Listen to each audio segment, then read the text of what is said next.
Термин за вести на КТВ Добро вечер. Во општина Росоман се решава деценискиот проблем со водоснабдувањето. Денеска во употреба беше нов резервоар кој ќе обезбеди дополнителни 250 метри кубни вода за 3000 жители на општина Росоман, Манастирец и Рибарци. На свеченоста беше присутен и министерот за финансии Зоран Ставревски. Денеска сум во општина Росоман со повеќе поводи. Првиот е пуштањето во употреба на новиот систем за водоснабдување, изградбата на резерварот, кој што представува еден од главните елементи на тој систем, е поддржана од владата на Република Македонија и Светска банка со средства кои што ги обезбедивме врз база на проектот што го изработи општината, и ми представува задоволство што еве денеска го пуштаме во употреба системот за водоснабдување, кој што ќе го реши прашањето на чиста вода за пиење за жителите на Росоман, Манастирец, Рибарци, и на тој начин ќе се обезбеди здрава вода за пиење, а од друга страна ќе може да се намалат и трошоците на јавното комунално предпријатие, бидејќи нема веќе да има потреба од пумпање на водата и користење на пумпите кои што досега предизвикува значаен трошок. На тој начин излегуваме во пресрет на барањата на жителите на општина Росоман и решаваме едно децениско прашање, кое што е составен дел на вкупниот систем за водоснабдување на Кавадарци и Росоман, во кој што се инвестирани вкупно 2,2 милиони евра со изградба на филтер станица, цевковод и други потребни елементи за да еднаш за секогаш се реши прашањето на водоснабдувањето за општина Кавадарци и општина Росоман. Посетата исто така ќе искористам за разговор со жителите во општина Росоман, ќе посетиме некои населени места каде што се врши реконструкција на улиците и слично, да ги провериме како тече изградбата на инфраструктурните проекти. Тука владата исто така помага во еден дел се реализација на општината, како и досега, значи ќе направиме напор да и помогнеме на општината да ги подобри локалните патишта, помагавме во изградбата на градинка, на игралишта и слично, и во тој дел општината Росоман може да очекува следната година да биде поддржана со уште 525.000 евра од донација за изградба на патот од Росоман до Сирково. Посетата исто така ќе вклучи и посета на една винарија, Тиквеш Гоце Делчев, со цел да видам како тече откупот на грозјето. Се работи за винарија во која што има околу 200 вработени, која што веќе започнала со откупот, околу 1000 тони грозје се веќе откупени и според најавите околу уште 2000 тони ќе откупат, така да сакам на лице место да се уверам како тече откупот и дали навистина се реализира она што беше договорено на средбата со винарите и лозарите.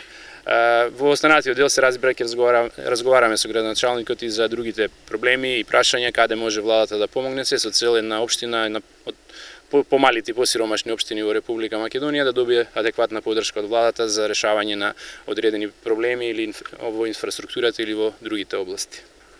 Денешниот ден кога ќе го пуштиме во официјална употреба резерварот за водоснабдување на трите населени места во општина Росоман, Манастирец и Рибарци. На мене како градоначалник ми причинува особена чест и задоволство што заедно со вице-премиерот Ставревски ќе го сториме овој чин и што ја имаме можноста во името на граѓаните на општина Росоман, во името на граѓаните на овие три населени места да се заблагодарам на владата на Република Македонија предводена од ВМРО ДПМН и од премиерот Никола Груевски за можноста да го решиме овој горчлив проблем кој што општина Росоман ја мачи многу одамна, односно од нејзиното постоење и формирање како општина, и значи да изразам благодарност до сите институции кои што помогна да се заврши овој вреден проект за нас, односно целокупната работа со доведување на водата од планината Кожув, изработката на овој резервар и пуштањето во употреба на граѓаните на Росоман да му го решат проблемот кој што навистина ги мачи, бидејќи и ништо во животот на еден човек не е поважно од водоснабдувањето, односно од донесувањето на чиста и квалитетна вода за пиење.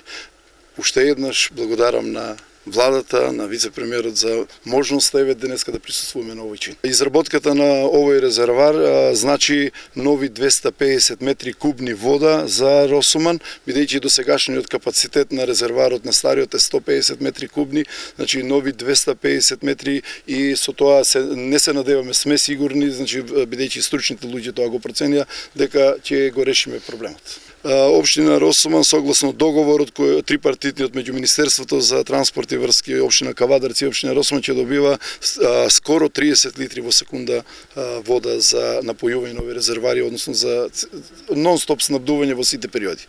Во завршна фаза влегува проектот буџетски форуми во заедницата. Во четврток од 18 часот ќе се одржи 6-та форумска сесија на која ќе се согледува како поминала реализацијата на проектите кои беа предложени од граѓаните на изминатите форумски сесии. Модераторот на буџетските форуми Елизабета Ѓорѓиевска во изјавата за КТВ вели дека кавадарчани учествувале со своји дискусии и предлози и биле меѓу најактивните граѓани споредено со другите општини. Граѓаните имаа можност во изминатата година во периодот од септември до декември заеднички со градоначалникот, со општинската администрација да работиме на подготовка на буџетот на општина Кавадарци за ова сега тековна 2015 година. Во оваа последователна сесија имаме преглед да видиме што се случуваше во текот на оваа година. Значи, буџетот подготвен во соработка и активно учество со граѓаните, како во тековнава година се реализираше.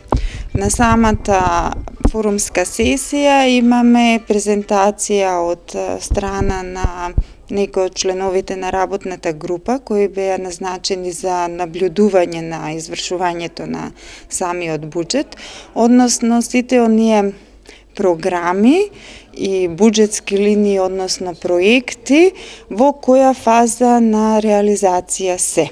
Значи, ние имавме една ранг листа на некои 25 приоритетни проекти, така да работната група ќе не извести во која фаза на подготовка или реализација па и исплата се тие проекти. Исто така, од страна на раководителот на одделението за финансиски прашања, ќе бидеме повторно запознаени со начинот на полнење на буџетот со финансиски средства и нивната реализација, односно до кој степен е самото извршување на буџетот за оваа година. Така да од мое лично име, како модератор на буџетскиот форумски процес во општина Кавадарци, ги повикувам граѓаните на општината да присуствуваат и да земат активно учество на оваа форумска сесија. Задоволна ли сте од тоа колку беа активни кавадарчани во овој буџетски форум? Јас сум задоволна, посебно тука, бидејќи покрај Кавадарци во други општини работевме. Обично во одредени општини имаме проблем да ги вклучиме граѓаните, не само како бројност, повеќе како дискутанти и предлагачи на одредени проекти. Овдека во Кавадарци баш тоа дојде до израз, каде што граѓаните беа многу активни, разговараја за одредени проблеми и потешкоти во општината, меѓутоа предлагаја и решенија како тие проблеми да се надминат и како да се решат. Имаше доста предлози кои што не беа поврзани со пари, значи со финансии, значи повеќе ја имаа можноста да го искажат своето мислење за проблеми кои им прават потешкоти во секојдневното живење и таквите ситуации малте не се разрешуваја. Имавме одговор од страна на градоначалникот и на самата форумска сесија и се разрешуваа во најкраток можен рок. Имавме предлози кои што се однесуваја на проекти и активности кои не изискуваја големи финансиски средства и повеќето такви предлози беа сослушани и вметнати во програмите на буџетот и како буџетски линии за оваа година, а имавме доста предлози од кои што граѓаните се засегнати со одредени проблеми каде што општината или не е надлежна или беа огромни финансиски средства во прашање, така да тие остануваат како препорака за понатамошно изнаоѓање на решение за тие ситуации. Кавадарчани беа многу активни, позитивни беа во однос на целиот процес и мислам дека и тие беа задоволни од себе си и од своето учество на форумските сесии. Општина Неготино го објави јавниот повик за доставување на предлози за наградите кои се доделуваат по повод денот на градот 8 ноември. За јавниот повик денеска информираше портпаролот на општината Методи Митрев. Со цел за запазување на законските рокови, од денеска општина Неготино го објави јавниот повик кој се однесува до сите заинтересирани граѓани, правни и физички лица од општина Неготино, со кои можат да доставуваат предлози за добитници на признанија, наградата и признанието почесен граѓанин на општина Неготино, а кои што се доделуваат по повод денот на ослободувањето, празникот на градот 8 ноември. Од денеска рокот тече и трае до 21 октомври, 3 недели, до 16 часот, до кога сите граѓани можат да достават свој предлог во писмена форма и со кратко образложение или биографија на кандидатот или установата која што е предложена за добитник на признание, награда или пак почесен граѓанин. Предлозите можат да се доставуваат во архивата на општина Неготино до 21 октомври, како што спомнав. За потоа да има време општинската комисија за награди и признанија при Советот на општината да ги разгледа овие доставени предлози, да ги селектира и да му ги достави на разгледување на Советот на општината. Во краен случај, последната одлука за тоа кои ќе бидат годинашни добитници на признанија, награда или почесен граѓанин ја носат советниците во Советот на општина Неготино, а како што знаете, наградите секоја година ги доделува градоначалникот на општина Неготино господин Ванчо Апостолов за време одржувањето на свечената седница по повод празникот 8 ноември.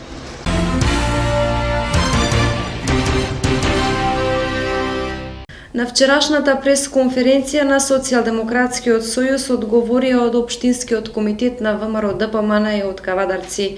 СДСМ се обидува да манипулира со лозарите, беше речено меѓу другото на пресконференцијата.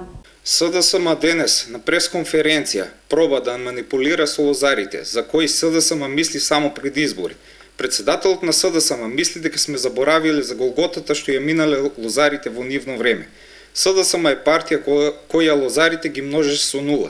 СДСМ е партија што за лозарите не даваше ниту денар субвенции и никогаш не разговараше со лозарите. СДСМ е партија што со подсмев ги гледа лозарите, а со лицемерен однос настапува секогаш кон лозарите. Токму денешната пресконференција на СДСМ е пример за лицемерието на СДСМ кон лозарите, а тоа го знаат сите лозари од повардарието. Наспроти нивниот лицемерен и неискрен однос, ВМРО ДПМН од првиот ден е искрен поддржувач на лозарите. Оваа влада, предводена од ВМРО ДПМН, донесе закон за вино, со кој се регулира процесот на откуп на винското грозје, заштитата на лозарите, интересите на потрошувачите, контролата во производството на вино и сите останати сегменти во винскиот сектор кои СДСМ намерно ги немаше уредено. Владата, предводена од ВМРО ДПМН, покрај воведените субвенции за постоечките лозови насади, покрај овозможената поддршка за подигнување на нови лозови насади и набавката на земјоделска механизација за лозарите од Тиквешкиот регион, овозможи и решение на огромен проблем што лозарите го имаа со насадите на земјиштето за кое нема регулиран закуп. Преку јавните повици што оваа влада ги овозможи за решение на овој проблем, на лозарите и илјадници лозари си го решија својот проблем. Истовремено, владата предводена од ВМРО ДПМН со постојани средби со лозарите од Тиквешкиот регион работи на решавање на сите отворени прашања во земјоделството и во тој поглед досега се постигнати значајни резултати во секторот на лозарството. ВМРО ДПМН е партнер и искрен поддржувач на лозарите. ВМРО ДПМН секогаш на страната на лозарите и тоа ќе остане така и во иднина. СДСМ е партија која само пред избори мисли на лозарите. СДСМ од лозарите во Тиквешкиот регион е како прочитан буквар. Токму затоа лозарите ја поддржуваат ВМРО ДПМН. а таа поддршка ќе биде најголема во април, кога СДСМ поред своето лицемерство, безидејност и постојани лаги, ќе го доживее и најголемиот пораз досега, со почит Општински комитет на ВМРО ДПМН Кавадарци. Деновиве Никола Велков во чест на винската традиција која отпочна во Кавадарци да ја гради неговото семејство, доби златна значка од Меѓународното здружение на вински браќа со седиште во Париз.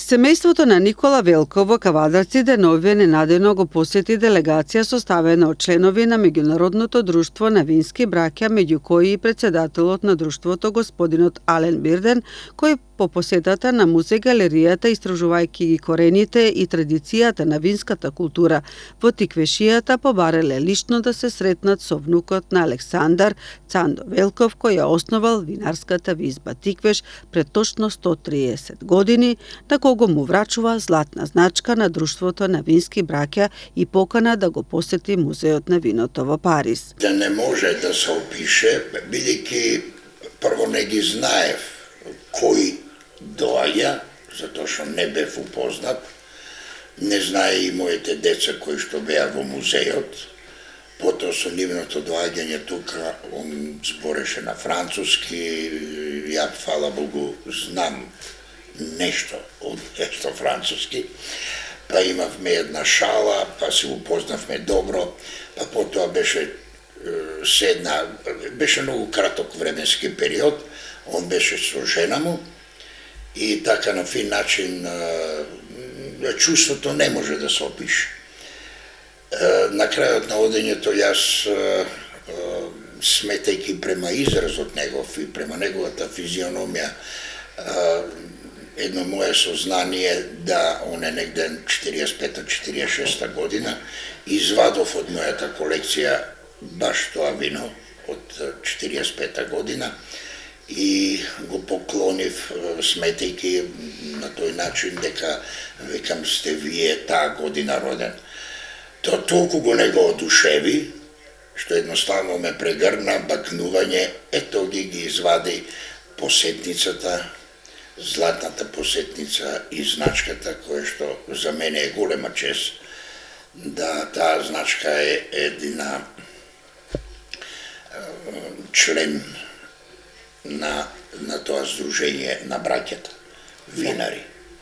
Она што е интересно за семејството Велкови е тоа што тие имаат сознание дека нивната винарија датира од 1835 година, великерката на Никола Маријана Велкова. 2014 година беше 50 години од постоењето на винските браќа во светот. Македонија во 2012 година имаше двајца представници со македонски вина на Интернационалниот конгрес во Србија.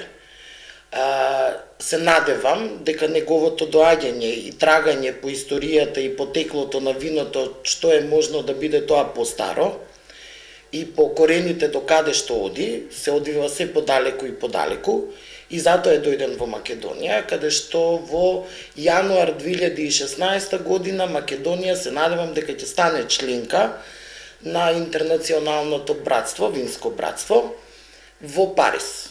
Тоа ќе биде во јануар, со тоа што после 2 години, во 2018 година, се надевам дека ќе бидеме и дел од едно големо дешавање каде што ќе собереме поголем дел од винарски стручњаци кои што може и да се разменат искуства едни помеѓу други. А мојот татко за 10 минути успеа како на испит да ги положи сите можни прашања кои што беа поставени од господинот Ален, ние доби она почесна златна значка и нивни советники и доби посета во поканите во Париз за да присуствува и да го види музеот на виното во Париз. Се надевам дека тоа ќе го оствариме пред да биде Македонија членка во ова здружение, големо здружение. Нашата традиција и прашувајќи за традицијата, кажавме дека и во самиот музеј дека сме веќе во контакти со архивот во Анкара, каде што би требало да најдеме некој пишан документ од 1835 година, каде во тој случај, доколку успееме да го најдеме документот, во тој случај нашата фамилија, односно винарската визба Тиквеш на старата винарска визба Тиквеш 1885 нема да биде од 1885, него ќе биде од 1835. Тоа значи дека во Македонија се произведувало вино и пред 200 години. Односно, традицијата на македонското вино оди све подалеку и подалеку. Доколку допреме до бројката 1835, би биле четврти на Балкана, може и четврти во свет на производство на вино. Во име на долгата винска традиција на своето семејство, Никола Велков и понатаму продолжува од своето лозје на копачот да прави вина и бело и црвено од сортата Кратошија. За него виното е нераскинлив дел од животот. Тој со виното зборува, виното го почитува и му прави чест. Го негува и ги почитува неговите правила, а за возврат добива неповторливи мигови. Со само нему својствената хумористична обоеност на комуникацијата секогаш подсетува на основните заповеди на виното.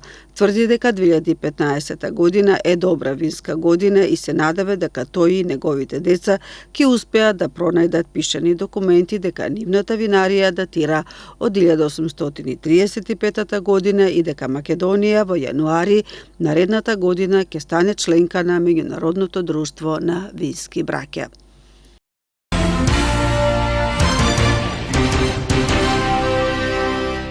Денеска локалната библиотека Страшо Пинџур од Неготино ги додели наградите за најчитатели за лето 2015.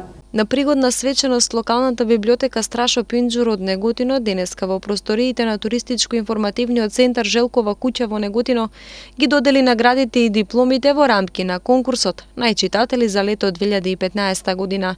Овој награден конкурс локалната библиотека Страшо Пинџур од Неготино традиционално веќе трета година поред го организира, а наградите на членовите кои летото 2015 година прочитаа најмногу книги ги доделија директорката на Неготинската библиотека Катерина Данаилова и градоначалникот на општина Неготино Ванчо Апостолов. Нашата библиотека веќе трета година поред го организира овој надпревар за најчитател. Овој надпревар беше најчитател за лето 2015 година. Се надпреваруваа читателите во три категории: категорија на возрастни, средношколци и најмали основци. Да кажам дека секако веќе повеќе пати го нагласувам тоа дека бројот на читатели не е доста зголемен и интензитетот на читатели беше зголемен ова лето. Така да во оваа категорија избравме 12 најчитатели, по четворица од основно, четворица од средно образование и четворица од возрастните читатели. На нив им доделивме традиционално дипломи и награди и сето ова го правиме за поттикнување на читањето и поттикнување на читателската култура кај нас. Војно да кажам дека оваа година нашата библиотека слави 70 години јубилеј од основањето на библиотеката, од постоењето и кое што го одбележуваме со повеќе настани. Оваа година традиционално по трет пат, традиција стана општина Неготино во просториите на Желкова куќа, која е под раководство на Градска библиотека Неготино.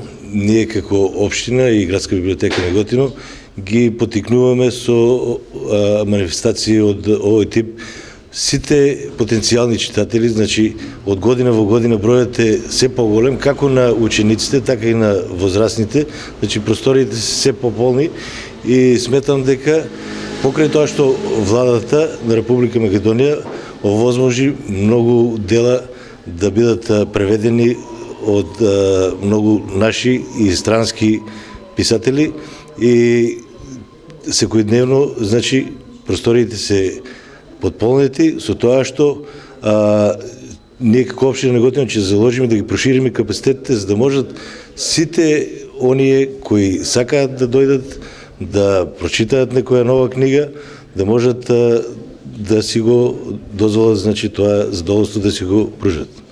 Директорката Данаилова додаде дека во текот на денешниот ден сите оние кои ќе дојдат да ја посетат локалната библиотека ќе добијат и подарок книга поезија.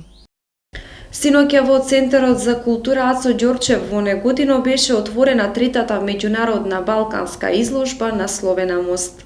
Захид Бујукишле, Налајбел Чароглу, Ајдина, Разуха Ларда од Турција и Хвехим Хусковиќ, Трајче Блажевски, Никола Смилков и Валентина Стефановска од Македонија се уметниците чии слики беа представени на третата меѓународна балканска изложба насловена Мост, која синоќа се одржа во Центарот за култура Ацо Ѓорđев во Неготино.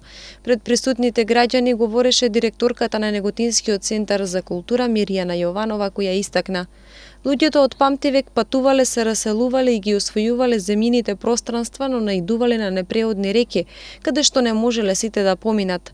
Затоа измислувале разни начини да преминат преку природните граници, а еден од начините е токму мостот.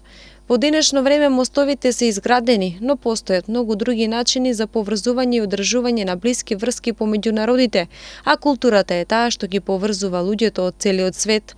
Еден од тие народи кои ни се блиски и пријателски е токму народот на Република Турција. Затоа и вечерва ја организиравме оваа меѓународна изложба на уметнички слики, која представува мост помеѓу македонскиот и турскиот народ со кој развиваме соработка на културно поле. До сега имаме направено неколку меѓународни изложби, затоа овој мост мора да го одржиме и понатаму да биде една врска со која ќе се зближуваме и ќе разменуваме мислења и идеи, а преку кој културно ќе се надградуваме.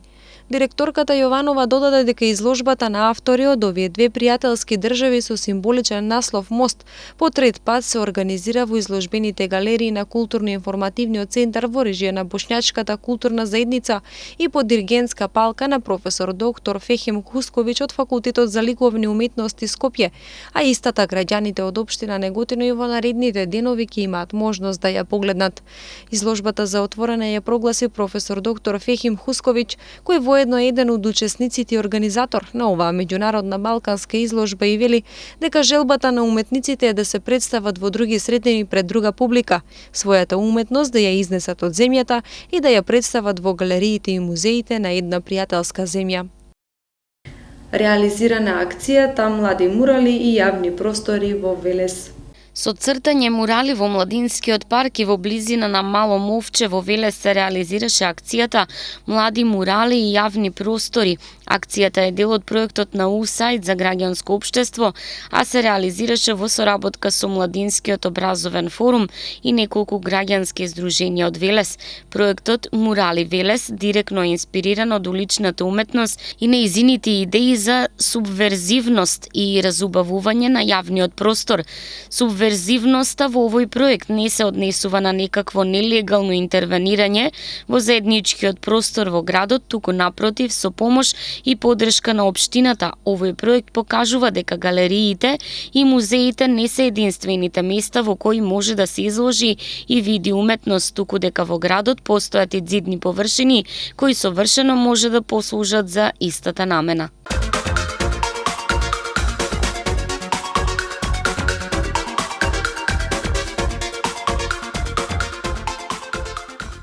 Времето утре ќе биде сончево со мала до умерена локална облачност и слаб југоисточен ветер. Температурата ќе се движи до 24 степен. Особено топло ќе биде за време на викендот, кога нашето подрачје ќе биде под влијание на топла воздушна маса. Тука е крајот на денешното издание на вестите. Имајте убава и пријатна вечер и останете со програмата на КТВ.